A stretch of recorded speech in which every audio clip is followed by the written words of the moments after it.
러닝플러스 교육연구소는 이 땅 어디엔가 학교가 필요한 곳에 학교 건립을 꿈꿉니다. 여러분들의 구독과 좋아요는 큰 힘이 됩니다. 감사합니다. 교점이라는 것에 대해서 한번 생각해 봅시다. 교점. 두 개의 직선이 있겠죠. 이런 직선이 있고 또 이런 직선이 있을 거라고 생각해 봅시다. 그러면 이 직선은 y는 ax 플러스 b가 될 것이고 이것도 y는 ax 플러스 b가 될 거예요. 그렇죠? 그럼 이 교점의 의미는 뭐냐면 이것만 한번 봐요. 이것을 우리가 p, q라고 해봅시다. 이 점이 수많은 점들 중에 하나지. 그쵸? 그쵸? 그러면 이게 무슨 말이냐면 x에다가 어떤 값을 넣으면 이 p를 넣으면 y는 q가 나온다는 거죠. 그쵸? 이 점은. 이 좌표가. 그럼 또 이 그래프에서도 수많은 점들 중에 하나죠. 그러면 그 말은 이 수많은 점들은 이 x에다가 x의 좌표를 넣으면 y 값이 나오는 순서상이 되는 거죠. 그러니까 즉 말해서 p를 넣으면 q가 나온다는 것이죠. 그 얘기죠. 그러면 결과적으로 이 그래프에서도 들어가고 이 그래프에서도 x, y 값이 둘 다 대입을 하면 우리가 알 수가 있다는 거예요. 이런 경우 어떻게 되냐면 y는 ax 플러스 b라고 해봐요. 우리가 이 점을 우리가 알면 뭘 알 수가 있냐면 만약 이거를 2라고 해볼게요. x와 y를 우리가 알면 a를 구할 수가 있는 거죠. 어떻게 구할 수가 있냐면 이 1차식에서 a라는 것이 미지수가 하나만 생기잖아요. 그렇죠? x, y를 넣었으니까 이걸 좀 쉽게 편안하기 위해서 그냥 마이너스 2, 마이너스 2라고 해봅시다. 편안하게. 그렇게 했을 때 마이너스 1을 넣고 마이너스 1을 넣으면 미지수가 하나가 생기기 때문에 a 값을 우리가 구할 수가 있어요. 그렇죠? 이런 것처럼 여기서도 마찬가지겠죠. 자, 근데 우리가 이것을 보면 이것도 1차 함수지만 1차 함수를 우리가 1차 방정식으로 만들 수가 있죠. 왜냐하면 1차 방정식을 함수로도 만들 수가 있었기 때문에. 똑같죠. 그러면 이 교점이라는 것은 p, q라는 이 교점의 좌표는 x, y의 값이 될 수 있고 이 식에도 x와 y 값이 될 수가 있는 거죠. 그래서 우리가 지금까지 배웠던 1차 방정식의 두 개의 식을 x와 y가 공통으로 만족시키는 x, y 값을 계산을 할 때 어떻게 계산을 했냐면 연립 방정식으로 우리가 계산을 해가지고 두 개의 식을 만족시키는 x와 y 값의 해를 구했죠. 그 방식하고 똑같은 거예요. 그러니까 이 점은 그 의미하고 같은 거예요. x, y의 값이 되기도 하고 이 점의 좌표는 그리고 이 방정식에도 x, y의 좌표가 될 수가 있으니 x, y의 해가 될 수가 있을 거다라는 거예요.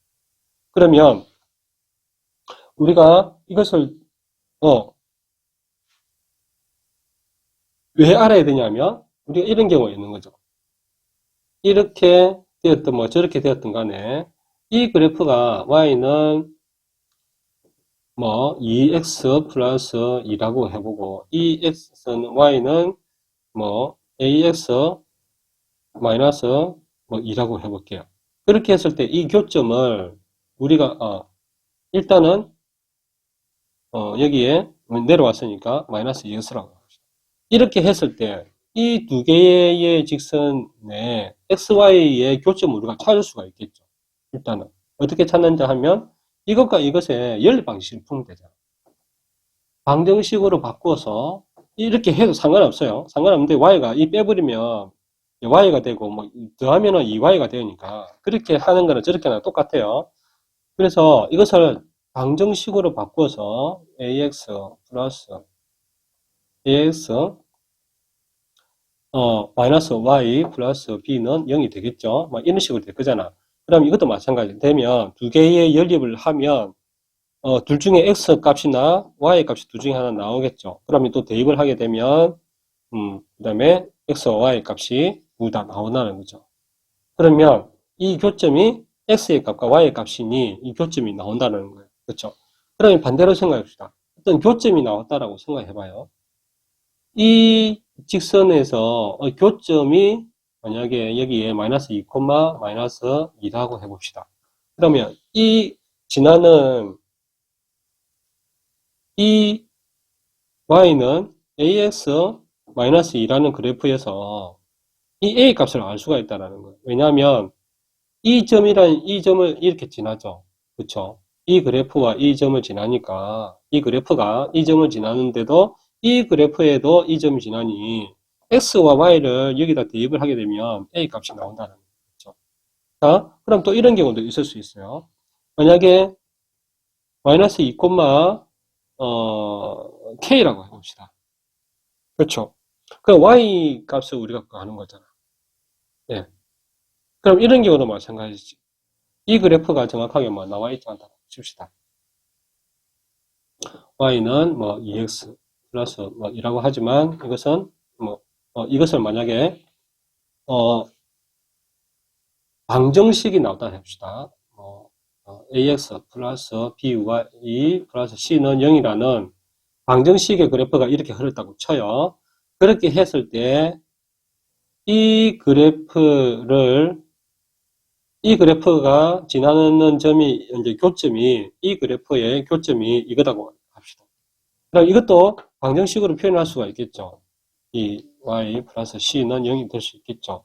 그러면 이런 부분들도 이제 이게 교점이 생겼다. 이렇게 생겼다. 그러면 똑같이 그래프에서 이루어지는 거기 때문에 이 부분을 이 부분을 두 개를 연립을 하게 되면 x, y 값이 나오죠. 그렇죠?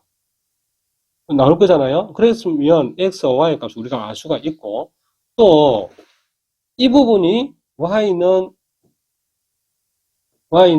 ax 플러스 b라는 식으로 나올 수가 있어요. 그럼 이 교점을 활용을 해서 y절편이나 그리고 이렇게 기울기라든지 이거는 다 우리가 알 수가 있다는 거예요. 또 반대로 이것이 제대로 되어 있는 a와 b가 상수로 되어 있는 마이너스 2x 마이너스 2라는 식이 있다고 칩시다. 그러면 이 교점을 이용해서 이것을 또 구할 수가 있겠죠. 똑같은 방법을 하면 되죠. 그렇죠? 그럼 이것도 마찬가지. 이것도 어떤 y는 어떤 ax 플러스 b라는 식으로 우리가 할 수가 있고, 기울기는 당연히 달라야 되겠죠. 기울기가 당연히 달라야 되고 y 값도 당연히 달라야 되겠죠. 근데 이런 경우도 있어요. 만약에 y 저편은 당연히 다르지 않아도 됩니다. 왜냐하면 이런 직선이 있을 수 있거든. 자, 이 A라는 직선의 그래프와 B라는 직선의 그래프가 교점이 Y절편에서 만난다고 해봐요. Y절편이 플러스 3이라고 해봅시다. 그러면 0,3이 지나는 직선이 될 거잖아. 그러면 이 여기에 들어가는 Y는 AX 플러스 B라는 식과 Y는 AX 플러스 B라는 식에서 X와 Y 값이 이것으로 넣어서 다 알 수가 있는 거죠. 그렇죠? 0,3이라는 것을 넣게 되면 다 알 수가 있는 거죠. 0,3에서 넣으면 여기서는 뭐 B가 3이 될 것이니까. 그렇죠? 이렇게 다 알 수가 있는 거예요. 이렇게 해서 우리가 교점이라는 의미를 우리가 한번 생각해보고 문제가 어떤 식으로 나올 것인지를 우리가 생각을 해보는 거예요. 자, 그러면 우리가 앞에서 배웠던 것에 대해서 한번 이 전체적으로 우리가 생각을 해봅시다. 우리가 그래프를 보면 우리가 이런 교점이 있었고 그리고 이렇게 평행한 직선도 있었죠. 네. 이런 것들을 서로 연결해서 문제가 나올 수도 있겠죠. 예를 들자면 이런 겁니다. 이 그래프와 이 그래프가 만나는 이 삼각형의 넓이를 구해라고 하든지, 자, 이 교점이 우리가 찾을 수가 있겠죠. 그렇죠? 이 교점 y는 ax 플러스 b라는 것과 여기는 x는 a라는 점을 가지고 이 교점을 찾을 수가 있겠죠. x는 무조건 x, y가 될 것인데 이 교점이 x는 무조건 2가 되겠죠. 무조건 A가 되겠죠. 그렇죠? 그럼 Y만 찾으면 되잖아. 그럼 이 식에다가 X를 대입했을 때 Y 값을 구하면 되는 거죠. 네. 그렇게 또 우리가 알 수가 있고, 이렇게 삼각형이 이루어지는, 그러니까 이것은 이제 직각이 되어지는 부분이 많기 때문에 삼각형을 구해라고 할 수도 있고요. 또 이렇게 기울어져 있기 때문에 이렇게 이게 이제 사다리꼴이죠. 사다리꼴의 넓이를 구하라고 할 수가 있는 거죠. 넓이를 구하라는 얘기는 가로와 세로의 길이에 대한 부분들을 구해라고 하는 문제도 나올 수가 있다는 거죠. 이렇게 해서 여러 가지 문제들이 나올 수가 있는데 여러분들이 어, 어, 먼저 이렇게 예상을 하면서 공부를 하셨으면 좋겠습니다.